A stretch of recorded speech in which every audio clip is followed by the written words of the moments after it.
I want to talk to Tom, who's calling in from Ohio. Hey, Tom, you're live on Truth Wanted. What's up? Hey, how are you guys? Doing good. Talking Good, about good. aliens, man. What's out there, you know? Yeah. So, I guess my question is going to lead directly from what Phil was talking about. And even if we assume that extraterrestrial life exists, how would we even make contact given current technological limits? And if we were to eventually make contact, what technological advancements within reason would we need? Because if you do the basic back of the envelope math, Proxima Centauri is 4.2 light years away. And if you have a normal spacecraft going at 7 kilometers per second, you're looking at 180,000 years, which is just about the entire length of humans being outside of Africa. Yeah. And even if you did that, the spacecraft would be dead by then. So it's essentially a message in a bottle at that point. Sure. And this is something I wonder, and I need to ask you this, Smiles, because like this is a big deal for me. Like if there were aliens, if there was alien life that came to Earth and contacted us, they would have to have done something that goes beyond all of our current understanding of physics, right? Like, with the people you talk to about this stuff, they must know that, right? Like, what does that look like? Yeah.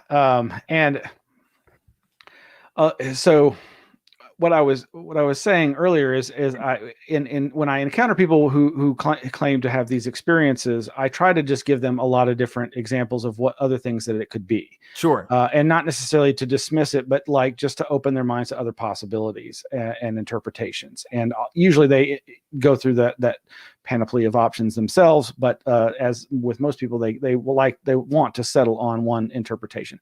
But that's been one of the arguments about like how can abduction reports or contactee reports in the UFO literature, how can these be actual evidence of extraterrestrial or some more advanced civilization when usually they're just completely absurd? But then maybe the actions and behaviors of a more advanced civilization might appear absurd to us, or as magic in the classic highly advanced technology metaphor. But again, I think I said this earlier, with this idea of how long it takes to get there. I mean, I think that's just us stuck in our own ideas about our own technological limitations. And I would have to suspect that any civilization that's been around longer than us and survived longer than we have probably has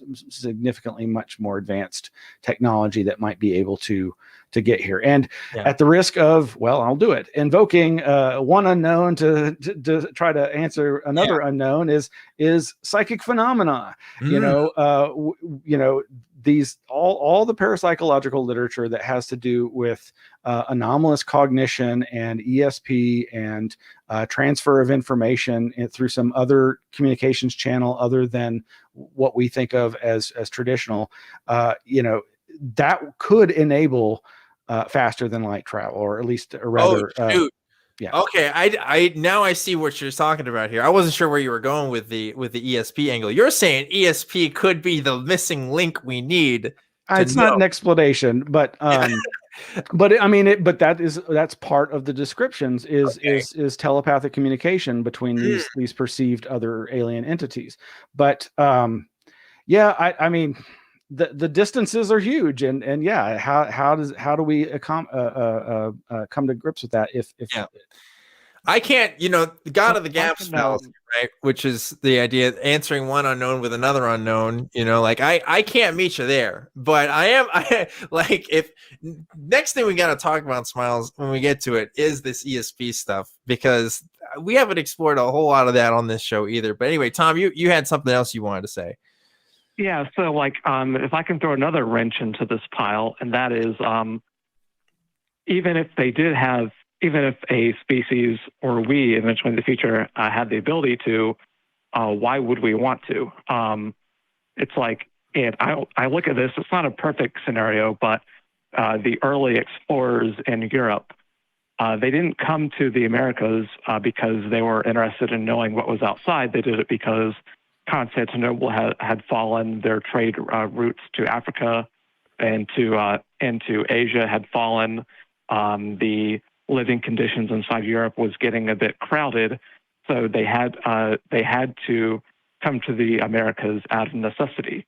And so the question is, what necessity would we see in our own civilization to want to travel outside of our immediate sphere, and what would possibly cause a distant civilization to want to come, God knows how many light years across the universe to come in contact with us when we could be just to them ants on an anthill in Africa. Climate change, baby. If climate change is real and like the Earth is really screwed, that's one scenario, right? Or maybe there's some sort of resource that we really need somewhere else. I mean, I don't know. I think science fiction writers have been coming up with all kinds of explanations as to why. And in the UFO literature, there are a lot of suggestions for why, and the most common being that they need something from our genetic material to keep their species going.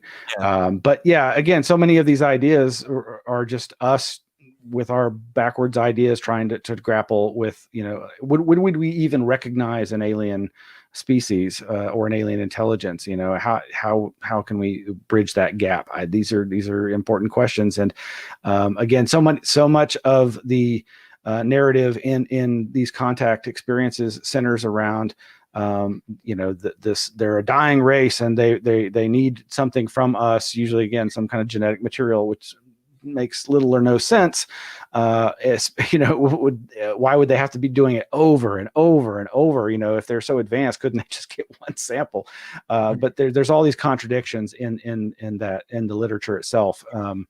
But yeah, it's like this idea of, well, it seems like they would be advanced enough to solve the problem that they're like trying to do like the worst possible solution for, right? Which is like total annihilation of another intelligent life. Like it seems, yeah, I see what you mean by contradiction. And as Tom was saying, you know, I mean, well, he didn't really say this, but it made me think of like, you know, this idea of we should be really careful. I mean, and hopefully some other significantly advanced culture would be careful with us because of the obvious, you know, analogy of the Europeans coming and what happened to the native peoples and cultures where we live now. Right. I mean, if they were thoughtful and concerned about us, but who knows that they would be. But if they're just random aside, Tom's